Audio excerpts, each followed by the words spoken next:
Well, good morning to you. I really want to help you today. I heard old Papa Hagen say years ago, tremendous statement. He said, you know, faith without prayer will work. But prayer without faith will not work. So let me explain that to you. You're going to go to the Father. You're going to ask Him for something based on the promise in His Word.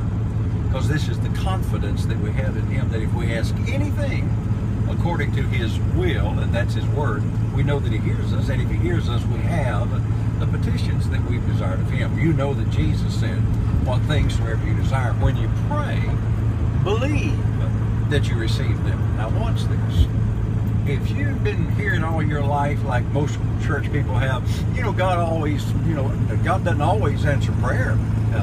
He sometimes answers prayer. Or maybe you've heard this, well, God always answers prayer, but it may be yes, or could be no, or maybe.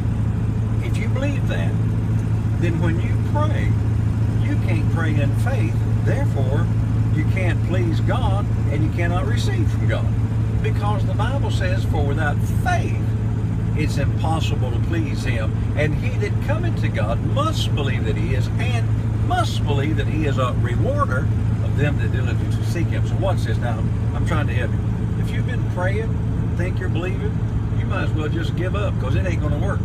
You're going to have to go to the Word, find the promise that has to do with what you're believing for, exercise your faith in the power of the Word that is on the inside of you, and when you pray, you got to pray in faith, or it's not going to work at all. So I didn't know how I said this a while ago, but if you got that squirrely idea that you just might get one, you know, you might make it, you might not, maybe God will hear your prayer, storm in the gates of heaven. I heard that term all of my life. We're going to storm the gates of heaven. Well, listen, why do you want to be outside of heaven, storming the gates of heaven, when God has said, come boldly into the throne room, and you and I have been made to sit together with Him in heavenly places? I'm not outside begging God. I am inside rejoicing that He has heard my prayer.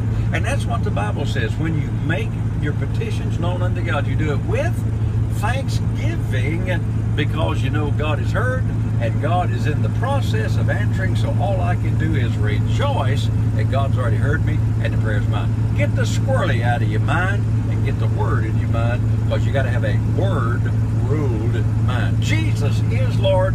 Thank God the Word works.